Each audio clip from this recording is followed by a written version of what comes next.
And we're back.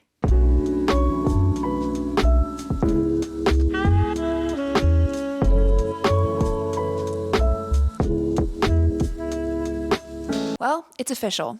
Football season has started. We've got the All the Pumpkin Spice line is currently out at Starbucks. And most importantly, Kohl's has released their entire Christmas line already, which can only mean one thing. Fall is officially started. Now, there are many things that I love about fall. If you can't tell, the color palette is one of them. I don't know many people with a bright orange couch.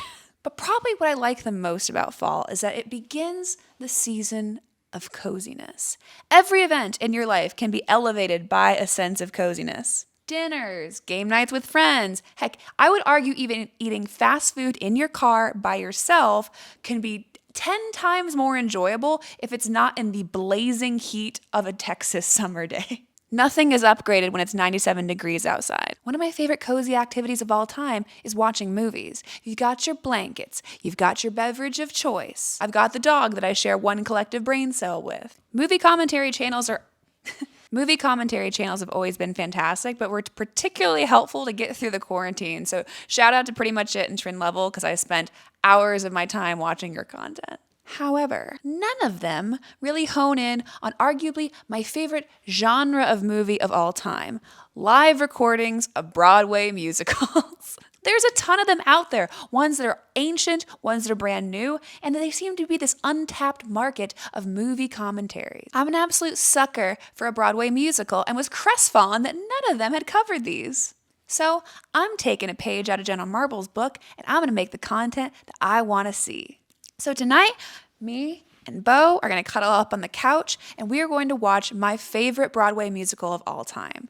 Obviously, you've read the title. Tonight, we are watching Phantom of the Opera, but not just Phantom of the Opera. We are watching the famous 25th anniversary recording that they performed in Prince Albert Hall. At the time, Phantom had been running for 25 years, and so they essentially hand-picked the still age-appropriate best versions of every single person for the cast and performed in this two-story stage environment. It's the most amazing show I've ever seen, and I cannot wait to watch it with y'all today. So with that being said, get a beverage of choice, get your blanket, get your dumb dog, and let's watch Phantom of the Opera. Oh my gosh, I'm so excited. Now, obviously, I said Phantom was my favorite musical of all time. This version of Phantom, I should clarify, is my favorite musical of all time. Now, granted, there are other versions of Phantom that I would say are not very good, particularly the 2005 movie, but I will get to my reasons many times throughout this commentary track. Now, granted, it's very fun. It's the origin point for my fixation with Patrick Wilson, but it is a little bit trash. Attached, the figure of a monkey in Persian robes playing the cymbals. This item discovered in the vaults of the monkey. theater is still... The first time I saw Phantom, I was an 8-year-old child sitting way back in the rafters. And even back then, I was not about that monkey. Just sitting there waiting for the PTSD to trigger, just waiting for that moment. Perhaps we may even frighten away the ghost of so many years ago with a little illumination. Gentlemen! Oh my god, it's so perfect! Sorry, Bo. It is the best opening of any musical. I just love how it's set 19th century France, and Andrew Lloyd said, "No synth shall she... no synth shall be spared." No synth shall be spared. Say that 10 times fast. The girl boss has entered the scene. I remember as a child hating this character, and now she is arguably my favorite side character of the whole damn show. I hated... Okay, first hate comment for the 2005 movie. I hated that she was the only dubbed actress. I love Minnie Driver, but such an element of this character is that she's the diva. She's the best singer. And there's something that comes out when you're the one actually doing the singing.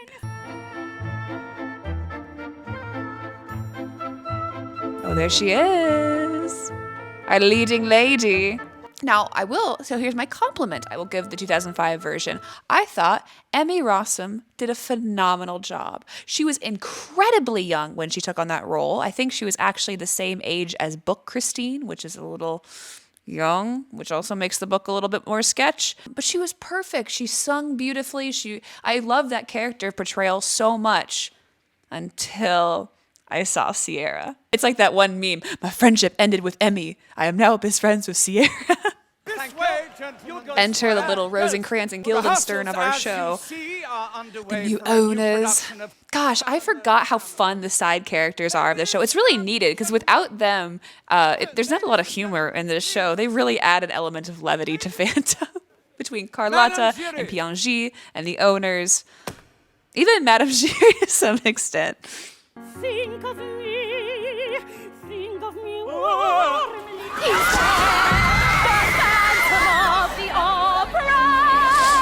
I forgot how annoying Meg is. I just praised all the side characters. I hate Meg. Until you stop these things happening, this thing does not happen. Justice for Carlotta, man. I mean, she put up with this terrorism borderline for 3 years. They always kind of insinuate this is such a bad diva moment. She was nearly killed multiple times. Good for her. I'd leave too. There is no understudy, monsieur. The production is new. Christine Daae could sing it, sir. It's your only good moment. It's your only redeeming quality, Meg. Spare thought for Madame! One thing that you'll soon know is how easily I cry watching movies, specifically musicals. Let's go ahead and get a cry counter and see how many times this happens. It's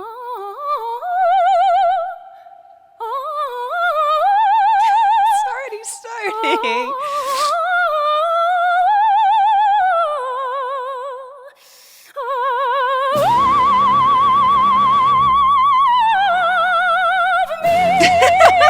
About that. Yay! Oh, sorry. All right. Since I got past Mystic and actually to tears, we'll count that as 1. I was going to maybe demote it to a half point, but full tear. You were a disgrace. There has never been a form of media that makes me want to do ballet. All of them portray it as like a semi-abusive activity. Like, granted, I was a figure skater. That was no walk in the park. However, my teachers were all pretty cool. Like, I've never seen a ballet show where the teacher is someone I'd ever want to practice with. Father once spoke of an angel. I used to dream he'd appear. It's in songs like this that really illuminate how young I think she is portrayed because of the book. I think she's 16, maybe younger. She's definitely not an adult, so the trickery is even a bit more sinister. I'm really glad that they closed the age gap as well for him too. I believe he's in his 50s in the book, which is just really not romantic by any means. Gentlemen, if you wouldn't mind, this is one visit I should prefer to make unaccompanied. Now enter this production's version of Raoul, the Vicomte de Chagny. One of the most fascinating things about Phantom as well is that there is basically 2 types of Raouls, but there's no difference ever in the script. Essentially, you have movie Raoul, which is kind of heralded as the White Knight. There's nothing really wrong with him. He's not truly that deep of a character. He's just kind of there to save Christine. He's the one you're supposed to root for. But then there is my preference, which is this production's, that is more like a morally gray Raoul. He seems a lot more personally motivated, less so for Christine's sake and more for his own. You see that slightly in like body language. It's more controlling. There's a lot more eye rolling. He doesn't necessarily believe her in a lot of circumstances. And it's all done with tone. The script, that's what's so cool. The script is exactly the same. But this one is a bit more of a question mark if she actually made the right romantic decision. Now, granted, Raoul's not a murderer, so I would agree, yes, she did make the right decision. However, you know, that control aspect is prevalent. No. You must change. I must get my hat. That's my favorite line delivery that he does the whole show. I am your angel of music, come to me. Here's a good question. How long would it take for the Stockholm Syndrome to set in for the Phantom? Day. That one night she's on the boat, I'm in. And just wait for the second best music cue of the whole show. Christine! Ah, it's so good! How? What crack was he on when he was reading a book written in the 19th century about some deformed man in a cave and thought, yes, I'm gonna create a banger with electric guitars. Now here is one scene that by all accounts in the movie should have been 10 times better. You're not walking on rafters, you actually have hallways and sewers and props. And arguably, it was the biggest letdown of the whole film. For one, they do weird things with Christine's costuming. In one scene, she looks like this, her hair is, regular, and she's wearing the white dress. And they turn a corner and she's got like a blowout and black eyeshadow, and she's like all sexed up. It's so weird and so noticeable. And then at another part of this, they turn the corner and there's just a horse. Where did the horse come from? Where does the horse live normally? Is he just a regular sewer horse? Who knows? It was goofy. Versus this, which is arguably one of the most iconic visuals in Broadway history. The candles rising up out of the fog, the boat. Perfect.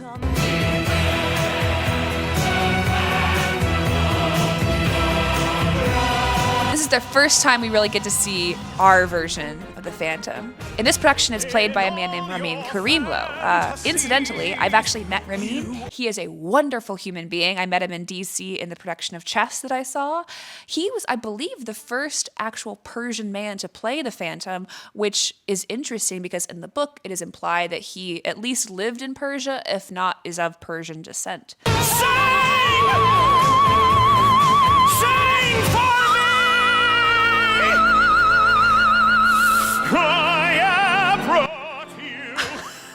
Insane. Mariah Carey, who? Ariana Grande, who? That is a whistle tone. That is insane. Let's talk about the mask. I've been dying to talk about the mask. Now let's talk about the mail. Can we talk about the mail, please, Mac? I've been dying to talk about the mail with you all day, okay? The really cool thing is that the mask itself has a very interesting history. If you look at Phantom media, it almost never looks the same. Sometimes it's black, sometimes it's white. Sometimes it's just the eyes, sometimes it's the whole face, sometimes it's half the face, sometimes it's half the face down the center. So what gives? Now, in the original description of the book, it is a full black mask for the majority of the story. However, in film and on Broadway, it is a visual medium. You need to be able to see people's emotions, especially for the character that is arguably the villain, or at least the, deuteragonist. I'm a computer science major, leave me alone. But they need to be able to show emotion. And so what oftentimes with test audiences is you can't get a good read on emotion, and you even struggle to hear the person if certain things are obstructed. That's why in the first production of the playbill for Phantom of the Opera, it is a both side mask, because at the original it was both sides. However, they changed it to the half side to allow for the audience to actually not only hear them better as well as see them emote better. And I think it was arguably a really good decision because most Phantoms are handsome men. So this way you can see how it was, it's less of an intimidation factor for Christine to fall in love with him if half of him is very, very attractive.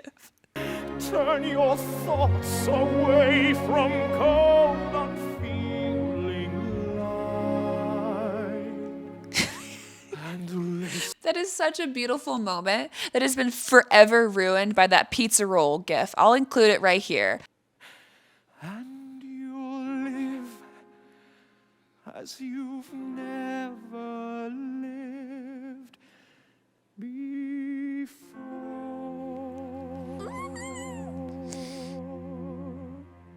It's a huge testament to the romance of the show that the most romantic moments are between two people that never touch, essentially. Ramin is the king of hand acting this whole show.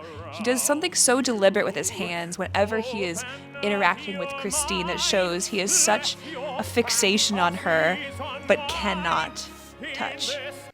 He's always holding himself back. I can't make myself cry. Can you belong to me? He's still not even touching her with his hand. It's such an interesting character choice, but it makes so much sense. He is the king of the hover hand.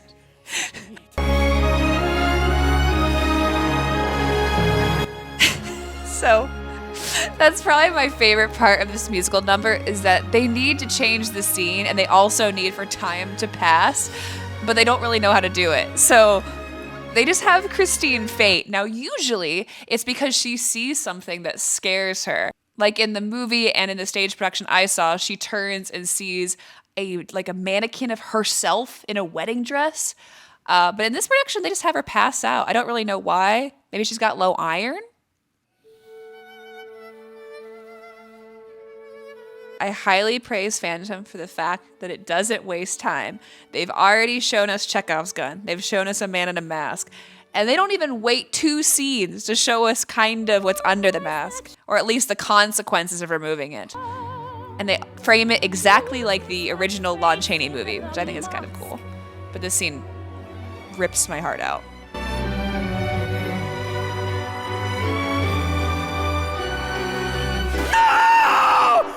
Scream. Like yellow parchment is his skin. A great black hole serves as the nose which never grew. I love these descriptions being in the show as like an exaggeration of what the Phantom is like, but weirdly enough, that is his physical description in the book. Miss Daae in the row of countess.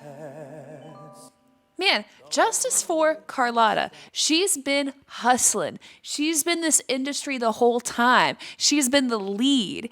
And out of nowhere, she's been usurped by some little girl that the guy's got a crush on. I'd be pissed too. She's such a victim of nepotism. You never get away with all this in a play, but if it's love, it's time to get a falling time. Again, I will give a point to the Phantom of the Opera movie. Their costumes for Il Muto, while probably not as historically accurate, looked cuter. I liked them. See what I mean? It's the wig. She looks like the wardrobe from Beauty and the Beast. And that part isn't made to be cute. If these demands are not met, a disaster beyond imagination will occur! She's such a badass. I don't care. I'm a bad bitch. A toad, madam. Perhaps it is you who are the toad. So when I was a kid and I watched the movie version, I misheard that line. He says, "A toad, madam." But he didn't really enunciate. I thought he was saying a turd. I thought he was calling her Dookie. A toad, madam. But kiss me in my... Again, you know what? I came into this saying I was going to criticize the movie a lot, but I keep giving it praise. I do like how in the movie they showed him replacing her throat spray with something obviously that caused this, because otherwise, like, how does he make her croak on stage? In the book, it's implied it's ventriloquism. However, this just seems very literal. This is another scene where I've seen it done like a variety of ways.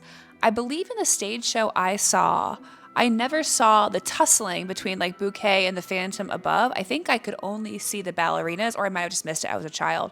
However, I love how in the music you can tell like this is leading to something bad. It starts off like very nice and do do do do do do, but listen for it. You will actually hear the melody of the attack scene from Psycho right before the big moment happens.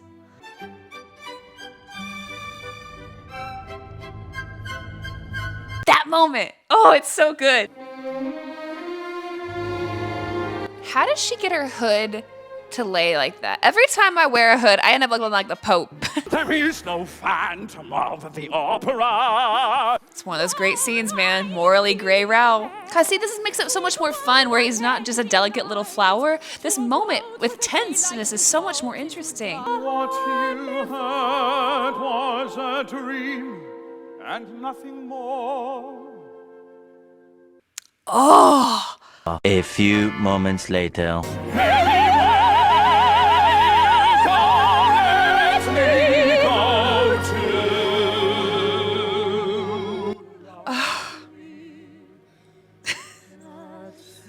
Wow, you can gaslight me any day with a voice like that. He's a real goober, but he can be charming when he needs to be. Okay, the next scene is the biggest confirmed cry. In the past, this part makes me weep. Now, granted, I'm talking to a camera. I might be safe. I've only gotten dewy-eyed thus far. Let's see how long I can hang on during the Phantom's little monologue.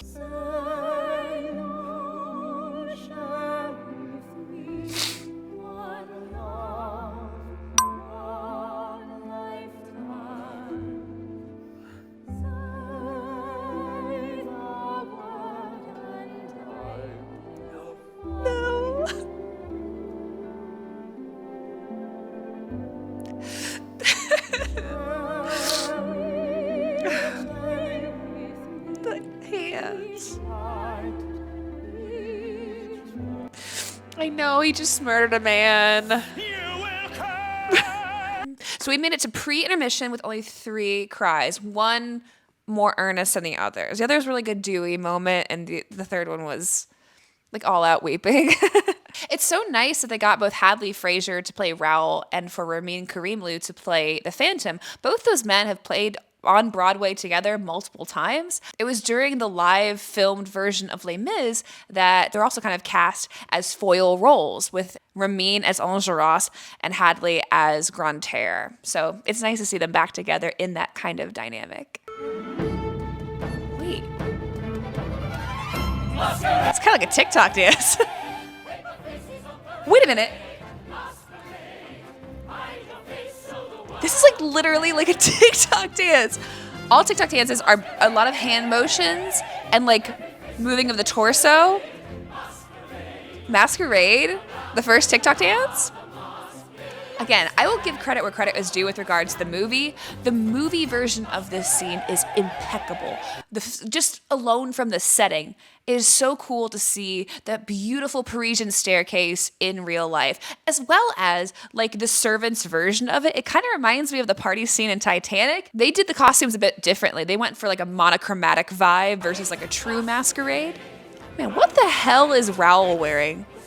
Does he even have a mask? Dude, you're that guy that shows up to a costume party without a costume. Look at these costumes. Well, Madame Giry kind of dropped the ball too. Man, he did not understand the assignment. It's like the freaking Met Gala all over again. Oh my god, oh my god, oh my god. Nothing rattles my bones more than a big dramatic key change, or when they like slow down a song for like a big moment. Oh, I live for it. It's so fun. Here it comes. This is the part in the movie that really hits it out of the ballpark. They did a perfect job.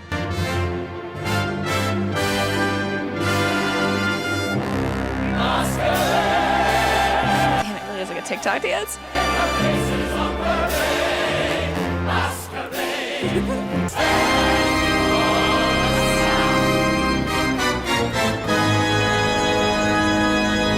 And then again, we gotta balance, perfect balance, like they do in the Avengers. The one in the movie is incomparable to this one. This one serves me the Mask of Red Death. The one in the movie, next, awful. Just a little mask. And again, really showcases how understated that makeup was. We'll get to that later. You will sing for me. Now, in the movie, this is where Raoul falls through into the floor, into this hall of mirrors. That's a really nice callback to the book. There's a whole like cast of characters that just simply don't exist in the musical.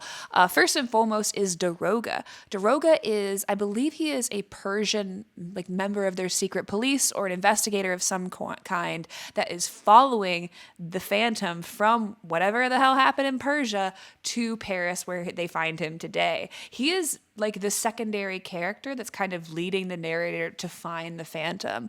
At one point, they get stuck into a hall of mirrors, so it was a nice callback to that element of the story. I do love how in the show, He kind of acts like people that go on a study abroad and then come back a little bit too into the culture that they left. I mock that, knowing I fully am guilty of that when I studied abroad in Scotland. The Punjab lasso and sometimes the Persian clothing is to the Phantom was an obsession with Scotch, and Doctor Who was to me. Instead of warning us, help us! I wish I could. Don't make excuses! Or could it be that you're on his side? She's his accomplice. You're just getting to that. You're just now getting that she is his accomplice. Come on, people. Be as fast as the plot. Yeah, she's like this. This is one thing I don't get. I don't understand how the Phantom, like, on one hand, he's a musical genius, but on the other hand, like, is it too deep? Is it too deep, man, for people to get? Or is it, like, actually bad? I don't know. It reminds me of that trend on TikTok when those girls were, like, harmonizing, and it was a certain type of harmony that doesn't sound good to most people, but they're like, oh, it's actually, like, really perfect. I'll have to look it up. I'll insert it here if I can find it. That I lie with as the animal rocks in. Oh, girl, it's you.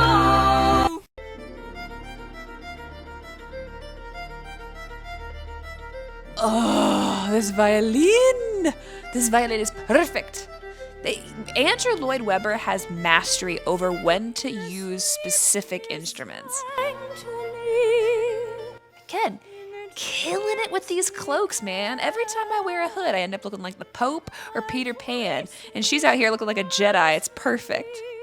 Wishing you were somehow here again. This is definitely not a number people bring up when they say, like, oh, I love the music in Phantom of the Opera. It's always the bigger numbers. But for me, this is probably the most important, most emotionally resonant song in the entire show. Like, constantly, she is looking for aspects of her dad in both the Phantom and in Raoul. You know, Little Lottie is a nickname that Raoul calls her. It's also the one her dad calls her. The Angel of Music is something that it's in some shape or form represents her dad. It's like her dreaming makes her look for those pieces in other people, which is a common thing people do. And this is the song where she really makes the choice to let him go. And while it's necessary for her to grow, it's very sad.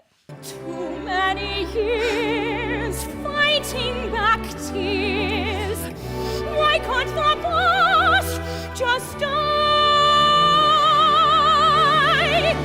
Wishing you were somehow here again, knowing we must say goodbye. And all that character growth lasts all of 5 seconds. Or at least it's tested. Wandering child. She's like, fuck me. Are you serious? Yeah, she's like, are you kidding me?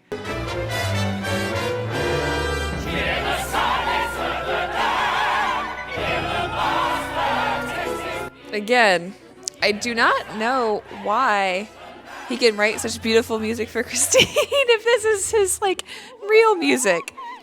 Maybe it's kind of the theme of, like, she's really his muse, and when it's centered around her, it's good. But otherwise, his genius is too abstract. No backward glances. Again, that should out him right there immediately as the Phantom, because what did we establish earlier? Hover Hand King. Past the point of no return. Oh? It's still kind of hover handing. The fingertip. I think it's the fingertips. So maybe not hover hand, maybe hover fingertips. And then he gets a little too into it. She's like, wait a minute. Pianji didn't rehearse that. You fright me. But she does not panic. She has had her character-defining song. She uses this to her advantage. That's why I love this song. Because for the first time this whole show, she's in control. She stays in it. and tries to use it to her advantage. I love this. She realizes she's got him. Oh, I love it. She's like, hover hand king? Fine.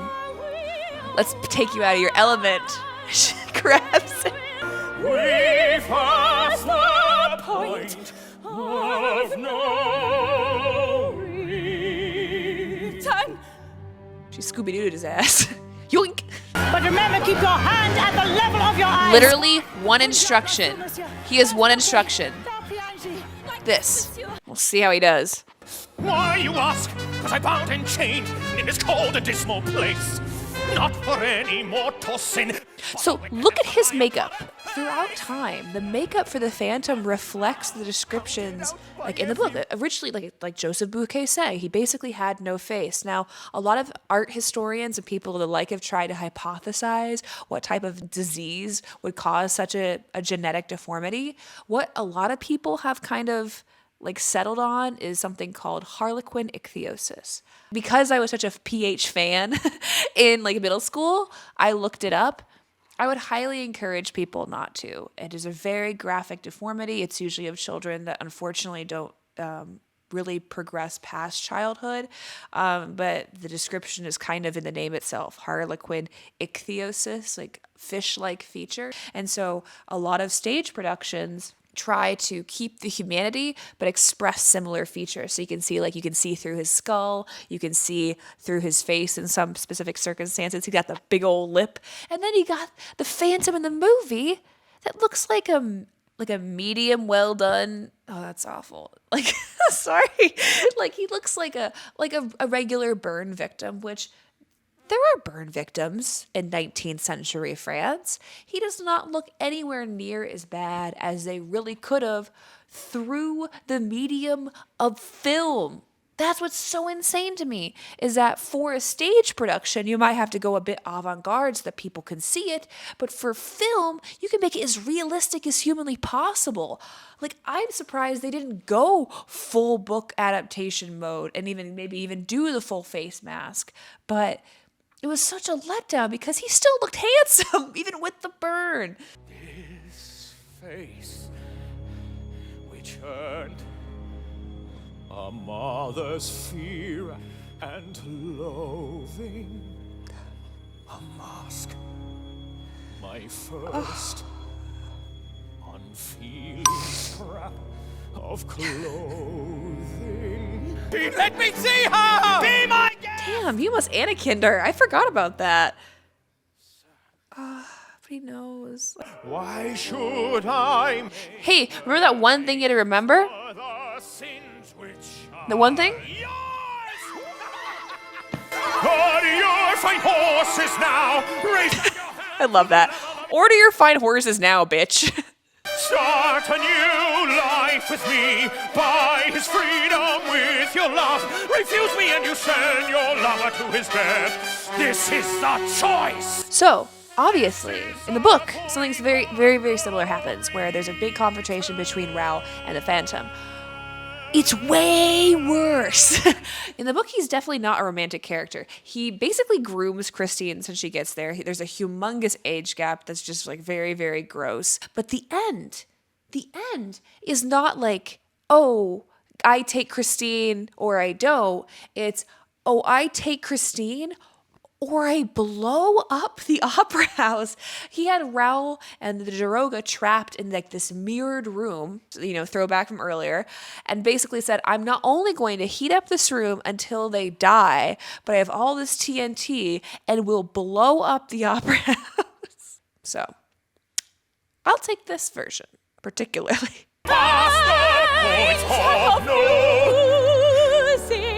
Return. You deceived me. I gave my mind blindly.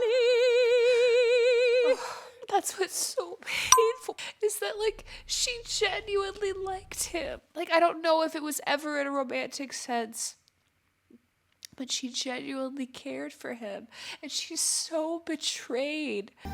You are not alone.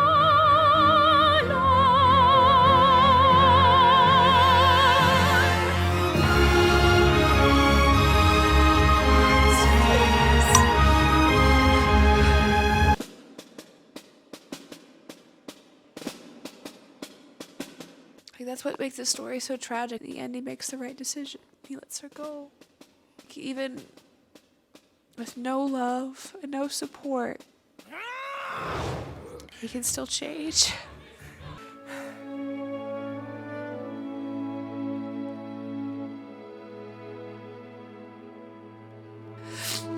Everything he does regarding to her feels so earnest, like the way he looks. They ask you how you are, you just have to say that you're fine when you're not really fine. This is what's so important about Morally Gray Rao. This moment right here, where she's leaving and we are all heartbroken and broken people. He lets her go. It's this moment that makes Morally Gray Rao so much better than White Knight. She's not singing that at Rao. She's singing at him, and he doesn't notice. You alone can make my song take flight. I guess that answers the question about the other musical that he wrote. This magic trick wowed me as a child. When I saw it on Broadway, and I was like, oh my God, they're gonna catch him. Meg. My reaction to Meg in the show is the same reaction that Family Guy has to their Meg.